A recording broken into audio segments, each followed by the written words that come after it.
چند دنوں کے بعد متوجہ ہوا کہ ان کو میری دو اور خواہشوں کا پتہ کیسے چلا. وہیں متوجہ ہوا کہیں یہ میرا امام زمانہ تو نہیں تھا. کہتے اب جب نظروں سے اوجھل ہوئے اور وہ چہرہ جسے میں نے دیکھا تھا، اتنی مجھے محبت ہو گئی اس چہرے سے کہ وہ جو چہرہ دیکھا تھا اب وہ میں بھول گیا. اب کہنے لگا کہ پروردگارہ تینوں خواہشیں نہیں چاہیے، بس دوبارہ یہ چہرہ مجھے دکھا دے. بسم اللہ الرحمن الرحیم. مجھے سکون نہیں، مجھے آرام نہیں، مجھے نیند نہیں آتی اگر میرا بچہ بیمار ہو جائے، لیکن پڑوس کا بچہ روئے تو میری نیند خراب ہوتی ہے کہ بوڑھو بھائی اپنے بچے کو چپ کراؤ، میری نیند خراب ہو رہی ہے. اپنے بچے کے لیے اتنی محنت کرتا ہوں صبح سے شام تک، ایک اچھا اسکول، اچھا لباس، اچھی غذا، اچھا کھانا، لیکن یہی جذبات میرے کسی اور کے لیے کیوں نہیں ہوتے جو اپنے بچے کے لیے ہیں؟ فرمایا اس کا سبب، اس کا ریزن ایک ہی چیز ہے اور وہ ہے محبت. صبح سے شام تک یہ محبت آپ سے محنت کرواتی ہے. یہ اتنی انرجی جو میرے بدن میں آتی ہے، اس کا ریزن صرف ایک چیز ہے اور وہ ہے محبت. اب محبت اگر پتھر سے ہو جائے تو میں پتھر کے پیچھے، اگر محبت سونے سے ہو جائے میں سونے کے پیچھے. یہی محبت اگر کسی انسان کے ساتھ ہو جائے میں صبح سے شام تک اس کو پانے کے لیے محنت کرتا ہوں. یہی محبت اگر کسی ملک سے، کسی مذہب سے، کسی عقیدے سے ہو جائے، ہر انسان دعا کرتا ہے کہ پروردگارہ مجھے سکون عطا فرما. اصلاً کبھی سوچا ہے کہ یہ سکون کس بازار میں ملتا ہے؟ دنیا کی کون سی دکان ہے جو آپ کو کہے کہ مجھے $10,000 دو میں تجھے سکون دیتی ہوں؟ نہیں دے سکتی. دنیا کا وہ کون سا مال ہے کہ جہاں پہ آپ ملینز آف ڈالر خرچ کریں لیکن آپ کو وہاں سے سکون ملے؟ کسی نے سمجھا کہ سکون مال میں ہے، مال مل گیا لیکن سکون نہ ملا. کسی نے کہا کہ سکون آسٹریلیا کی نیشنلٹی میں ہے، جب مل گئی کہا اب بھی سکون نہیں آیا مولانا. کسی نے کہا شادی کروں گا تو سکون ملے گا، بیوی آ گئی کا سکون تو اب بھی نہیں ملا. کچھ نے کہا تو ہم اور زیادہ سکون تباہ ہو گیا ہے. کسی نے کہا مولانا دعا کریں کہ اولاد ملے شاید مجھے سکون مل جائے. جس دن اولاد پیدا ہوئی تھوڑا سکون آیا، لیکن دن جیسے گزرتے گئے وہ سکون کی کیفیت جو پہلے تھی ویسی رہی. ہالی ووڈ کی ایک بہت بڑی ایکٹریس جس نے خودکشی کر لی، بلینز آف ڈالر کی مالک، دنیا میں سب سے زیادہ شہرت، انسٹاگرام پہ سب سے زیادہ لائکس اینڈ فالوورز.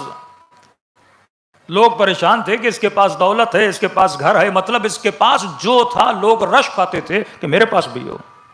جس گاڑیوں پہ چڑھتی تھی، جن گھروں میں رہتی تھی، لوگ تمنا کرتے تھے کہ ایسا گھر مجھے مل جائے، ایسی گاڑی مجھے مل جائے، لیکن اس نے خودکشی کر لی اور خط لکھا کہ میرے اندر ایک عجیب سی بے چینی تھی.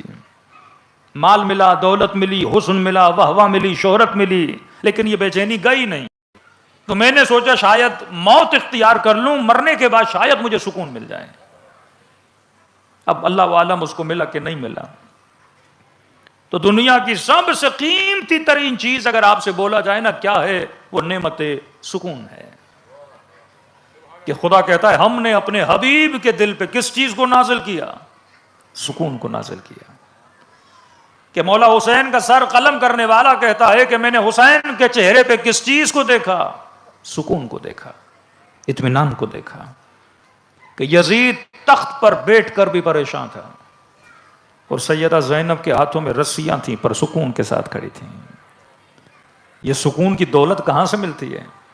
یہ سکون کی طاقت نہ کوئی ڈاکٹر، نہ کوئی پڑھا لکھا بندہ، نہ کسی ٹیبلٹ میں، نہ کسی چیز میں سکون نہیں ملتا. اصلاً یہ صبح سے شام تک پورا ہفتہ کام پہ جانے کے بعد آپ ان انگریزوں سے پوچھو گے کہ 2 دن پب میں جاتے ہو، کلبز میں جاتے ہو، کیا لینے؟ تو کہتے ہیں ہم پیس آف مائنڈ کے لیے جاتے ہیں، سکون کے لیے جاتے ہیں. شراب کیا کرتی ہے؟ نشہ کیا کرتا ہے؟ آپ کو کوئی اعلیٰ قسم کا ڈپریشن ہے، پریشانی ہے، جب بندہ شراب پیتا ہے تو اس پریشانی کو بھول جاتا ہے، غافل ہو جاتا ہے. لیکن یہ پریشانی شراب پینے کے بعد کتنی دیر تک نہیں ہوتی؟ جب تک بندہ ٹن رہتا ہے. جب تک نشے میں ہے تو پریشانی ہے ہی نہیں. لیکن یہ پریشانی کا جانا کیسا ہوا؟ جیسے نشہ ٹوٹا پریشانی وہیں کے وہیں کھڑی ہے. کہ آپ کے سر میں درد ہے, آپ نے گولی کھائی, اس سر درد کی گولی نے آپ کو سن کر دیا, بے حس کر دیا, لیکن جیسے نشہ ٹوٹا درد پھر وہیں کا وہیں واپس آ گیا. اللہ کہتا ہے قرآن میں شفا ہے. شفا کا مطلب دردوں کو مٹانے والی کتاب ہے. شفا کا مطلب بیماری کو ختم کرنے والی کتاب ہے. دنیا کے ڈاکٹرز آپ کو گولیاں دیتے ہیں درد بھلانے کے لیے, درد مٹانے کے لیے نہیں. اسلام کہتا ہے میرا کانسیپٹ ہے درد مٹانے کا, نہ کہ درد بھلانے کا. بھلانا غفلت کو کہتے ہیں. کہ آپ کے گھر میں بیوی ہے لیکن آپ غافل ہو کہ میری بیوی نہیں ہے. آپ کی اولاد ہے پر آپ غافل ہو جاؤ کہ میری اولاد نہیں ہے. ہے پر بندہ غافل ہو جائے کہ خدا نہیں ہے. میرے غافل ہونے سے چیز دور نہیں ہو جاتی. کہ مثلا یہ گلاس میرے سامنے ہے لیکن میں غافل ہو جاؤں کہ گلاس ہے ہی نہیں, تو میرے غافل ہونے سے گلاس اپنی جگہ سے تو نہیں ہٹتا, یہ تو وہیں کا وہیں پڑا ہے. تو دنیا کی کوئی بھی ایسا بازار نہیں ہے, کوئی بھی ایسی دکان نہیں ہے, کوئی بھی ایسا مال نہیں ہے جو اس دنیا میں آپ کو سکون عطا کرے. الا بذکر اللہ تطمئن القلوب, کہ اللہ کے ذکر سے دل مطمئن ہوتے ہیں, دل سکون پاتے ہیں. کتنی میٹھی بات ہے کہ اللہ کے ذکر سے دل مطمئن ہوتے ہیں. لیکن زمانے کا مولانا اتنا ذکر کیا دل ہو ہی نہیں رہا.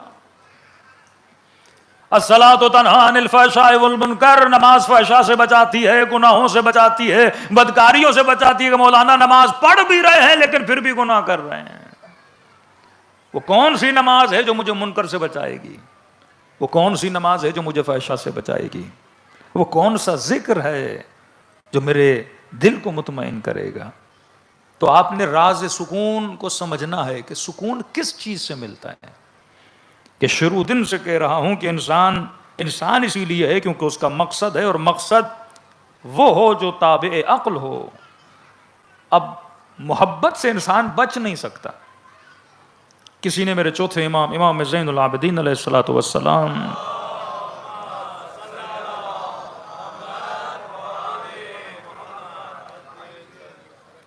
نیچرلی یہ ہوتا ہے کہ اگر آپ کے ساتھ کوئی خوبی کرے آپ کو اس سے محبت ہوتی ہے. الناس عبید الاحسان, اگر کوئی آپ پر احسان کرے آپ اس کے غلام بن جاتے ہو. کسی نے کہا کہ مولا ایک بات سمجھ میں نہیں آئی, شاید مثال دی تھی میں نے, کہ جب یہ بچہ شکم مادر میں آتا ہے, ماں کے پیٹ میں آتا ہے, کا 9 مہینہ یہ بچہ ماں کو تکلیف دیتا ہے. خواتین کی طبیعت خراب ہو جاتی ہے, کچھ کو الٹیاں ہو جاتی ہیں, ظاہر ایک وزن ہے, ایک بھاری پن ہے پیٹ میں. 9 مہینہ یہ ماں تکلیف اٹھاتی ہے. مطلب بچہ آتے ہی کچھ دیتا نہیں ہے, جو چیز دیتا ہے وہ تکلیف دیتا ہے. اب یہ نہیں کہ پیدا ہونے کے بعد تکلیف ختم ہو, نہیں. نارمل ڈلیوری ہو تو حد اعلیٰ قسم کی تکلیف. کہ روایت میں ہے کہ جو خاتون بچہ پیدا کرتی ہے اس کی مثال ایسے, خدا اس کے گناہوں کو ایسے مٹاتا ہے جیسے یہ ابھی ابھی خود شکم مادر سے پیدا ہوئی ہے. اس تکلیف کے نتیجے میں خدا اس ماں کو اتنی جزا دیتا ہے. لیکن بچہ شکم میں تھا تو تکلیف, پیدا ہوا تو تکلیف. اور یہ نہیں کہ پیدا ہونے کے بعد تکلیف کو ختم کر دے, نہیں. پیدا ہونے کے بعد ماں کے دودھ کو پیتا ہے اور زیادہ تکلیف. اور جب تک یہ بڑا ہو ماں اس کی گندگی اٹھاتی ہے, پوری رات اس کے لیے جاگتی ہے, کبھی روتا ہے کبھی کیا. کہا جب تک یہ جوان نہیں ہوتا, سوجھ بوجھ کا حامل نہیں ہوتا, تب تک ماں کو تکلیف دیتا رہتا ہے. تو مولا سے پوچھا کہ مولا یہ کون سی چیز ہے جس نے ماں اور بچے کے بندھن کو, کنیکشن کو اتنا مضبوط کیا ہوا ہے کہ یہ تکلیف دیے جا رہا ہے لیکن ماں سینے سے لگائے جا رہی ہے, یہ جگائے جا رہا ہے ماں جاگے جا رہی ہے. یہ نہیں کہ بولے کہ میں نے کیا بگاڑا, یہ بچہ اتنا مجھے تنگ کیوں کر رہا ہے, اس بچے کو چھوڑ دے. مولا اس بچے نے کچھ ایسا نہیں کیا کہ ماں اس سے محبت کرے, نہ کوئی اس نے آتے ہوئے کوئی احسان کیا ہے کہ ماں اس کے احسان کا بدلہ چکا ہے, بلکہ ماں کے احسان ہے, اسی کے خون سے بنا. کہ مولا یہ کون سی چیز ہے جس نے ماں اور بچے کو آپس میں جوڑے رکھا ہے؟ مولا فرماتے ہیں یہ کمال نہ ماں کا ہے, یہ کمال نہ بچے کا ہے, چیز کا کمال ہے کہ یہ کمال اس محبت کا ہے جو خدا نے ماں کے دل میں رکھی ہوئی ہے. اور اسی محبت کی وجہ سے جب ماں پہلی مرتبہ بچے کو دیکھتی ہے تو ماں تکلیفوں کو بھول جاتی ہے, اور اسے کیا ملتا ہے؟ سکون ملتا ہے. امام سے پوچھا کیوں حضرت سلیمان 3 دن تک اپنے محل سے نہیں نکلے؟ کہ سلیمان اس لیے رو رہے تھے کہ جب میں بولتا ہوں کہ خدا میں تیرا بندہ ہوں تو کیا واقعاً میں تیرا بندہ ہوں یا بندگی کا دعویٰ کر رہا؟ یہ بولنا کہ انا شیعہ تو علی ابن ابی طالب، میں علی کا شیعہ ہوں، کیا واقعاً میں ہوں یا میں صرف چھوڑ رہا ہوں کہ مولا میں آپ کا شیعہ ہوں؟ کہ جب میں زیارت عاشورہ پڑھتا ہوں بے ابی انت و امی، مولا میرے ماں باپ آپ پہ فدا ہو جائے، کیا واقعاً میں فدا کر پاؤں گا یا صرف میں دعویٰ کر رہا ہوں؟ میرے بچے آپ پہ قربان، بے نفسی انت، کیا میں دعویٰ کر رہا ہوں یا واقعاً میں اپنے مولا پہ یہ چیزیں قربان کروں گا؟ فرمایا اسی مدعی ہونے پہ سوچ کے کہ واقعاً ہم خدا سے جو عشق کے دعوے کرتے ہیں واقعاً وہ سچے ہیں یا ہم جھوٹ بول رہے ہیں؟ اس نجف کے جوان نے صحیح راستہ انتخاب کیا. استاد گیا اس کا رشتہ لینے. اس نے پوچھا لڑکا کیا کرتا ہے؟ کہ یتیم ہے، میں نے پالا ہے، بڑا کیا ہے. کہ وہی جو کھانستا رہتا ہے؟ کہ ہاں وہی. کہ نہیں، ایک تو غریب ہے، دوسرا بیمار ہے، میں اپنی بیٹی نہیں دوں گا. استاد آیا کہ بیٹا، اب ظاہر ہے اس کی بیٹی ہے، اختیار باپ کو ہے، نہیں دے رہا. اس نے کہا استاد میں نے دیکھا ہے، میں جی نہیں پاؤں گا. کہ طالب علم ہو. کہ کیوں نہیں دے رہا؟ کہ کہہ رہا غریب ہو اور بیمار ہو. سیدھا مدرسے سے نکلا امیر المومنین کے حرم میں، کیا کہنے لگا؟ مولا غریب ہوں تو میرا کیا قصور، بیمار ہوں تو میرا کیا قصور؟ مولا میں کسی چیز کو پسند کر رہا ہوں، مجھے کیوں نہیں مل رہی؟ ہم مجھے کہتے ہم نہیں دیتے، مجھے غربت کا تانا تو نہ دیتے، مجھے بیماری کا تانا تو نہ دیتے. کہتا ہے کئی دنوں تک صحن حرم امیر المومنین میں روتا رہا. اتنے میں ایک شخص میرے سامنے سے گزرا. کہ جوان کیوں رو رہے ہو؟ میں نے کہا کوئی حاجت ہے. کہ جن کو حاجت ہوتی ہے وہ اپنے وقت کے امام کو بلاتے ہیں. کہ کیسے بلاؤں؟ کہ جا مسجد سہلا یا مسجد کوفہ، 40 شب بدھ امام زمانہ سے التجا کر. کہتا ہے غریب طالب علم تھا، میں نے 40 شب بدھ روزہ رکھتا تھا اور مسجد میں جاتا تھا، نماز امام زمانہ پڑھتا تھا اور امام کو بلاتا تھا. کہتا ہے جب آخری شب بدھ آئی، بے انتہا سردی کا موسم، غربت اتنی تھی، تھوڑی سی چائے روٹی کے 2 ٹکڑے لے کے مسجد گیا. اب کہتا ہے جب کھانستا تھا تو کھانسی اتنی شدید تھی میرے منہ سے خون آتا تھا. مسجد میں بیٹھوں کھانسوں تو خون آئے، مسجد نجس ہو جائے. جب بھی کھانسی آتی اس سردی میں مسجد سے باہر جاتا، قلی کرتا، پھر آتا مسجد میں. افطاری کا وقت قریب تھا. عربوں میں رسم ہے کہ جب کوئی عرب سفرے پہ بیٹھتا ہے تو اگر کوئی مہمان آ جائے تو عیب مانا جاتا ہے، آپ مہمان کو دعوت نہ دیں سفرے پہ بٹھانے کے لیے. کہتا ہے روٹی کا ٹکڑا تھا، چائے کا 1 ہی کپ تھا، بھوک شدید لگی ہے، آخری شب بدھ ہے، اس امید سے بیٹھا ہوں کہ امام کی زیارت نصیب ہوگی. کہتے اتنے میں دیکھا ایک سید بزرگوار مسجد سے داخل ہوئے. میں نے کہا برا لگتا ہے، سید ہیں، بزرگوار ہیں، عالم ہیں اور دعوت نہ دوں.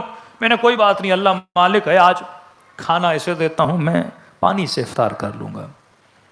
کہتا ہے ان کو کہا کہ تشریف لائیے. وہ سید سفرے پہ بیٹھے. میں نے کہا بسم اللہ. روٹی کا نہیں میں نے کھانا نہیں کھانا. میں نے کہا چائے پیجیے. انہوں نے کہا نہیں، ہمیں چائے پینے کی عادت نہیں ہے. یا اکثر ملتا ہے کہ ہم ان فضولیات سے دور ہیں، لیکن اگر تم اصرار کر رہے ہو تو تمہاری خاطر ہم تھوڑا سا پی لیتے ہیں. کہتا اس نے اتنا پیا کہ صرف ان کے ہونٹ اس چائے کے پانی کے ساتھ مس ہوئے اور کپ رکھا اور مجھے کہا کہ پی، تجھے روزہ ہے. کہتا میں نے پھر وہی چائے کا کپ جس سے ان کے ہونٹ مس ہوئے، میں نے تھوڑی گھونٹ لیا. کہا کہ جوان یہاں کیوں بیٹھے ہو؟ کہ اپنے مولا کے انتظار میں بیٹھا ہوں. کیا چاہیے تجھے مولا سے؟ کہا کچھ حاجتیں ہیں.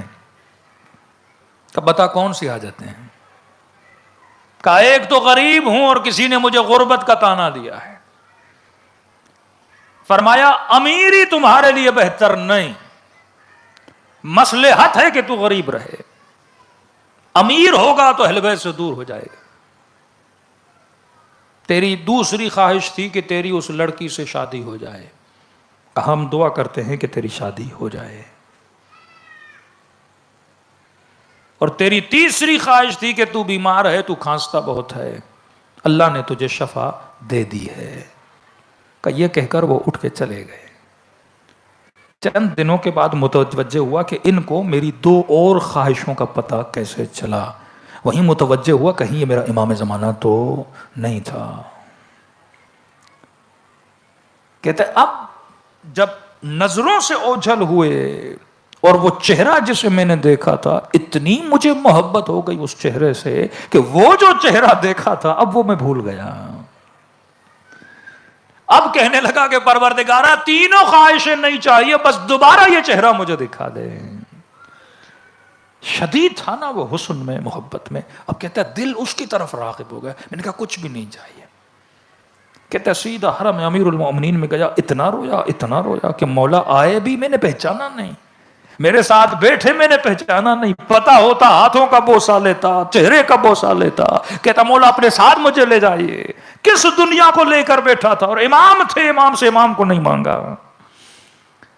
کہتا ہے حرم امیر المومنین سے روتا ہوا واپس آ رہا تھا. میں نے اتنے میں محسوس کیا کہ جماعت تیری کھانسی کو کیا ہوا.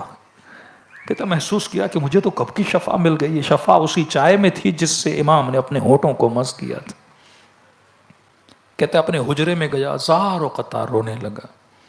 اللہ دوبارہ زیارت کرا، اللہ دوبارہ زیارت کرا. اتنے میں حجرے کے دروازے پہ دستک ہوئی. دروازہ کھولا، ایک بوڑھا شخص میرا نام لیا کہ فلاں. کہاں فلاں؟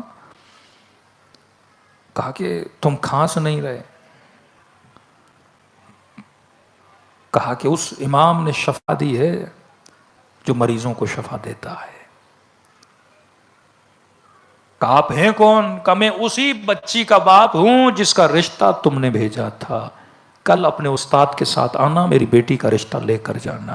میں نے کہا کیا ہوا؟ پہلے جواب دیا، اب خود آئے ہو رشتہ دینے کے لیے. اور رو کے کہنے لگا جوان آج کے بعد میری شکایت امام زمانہ کے ساتھ نہ کرنا.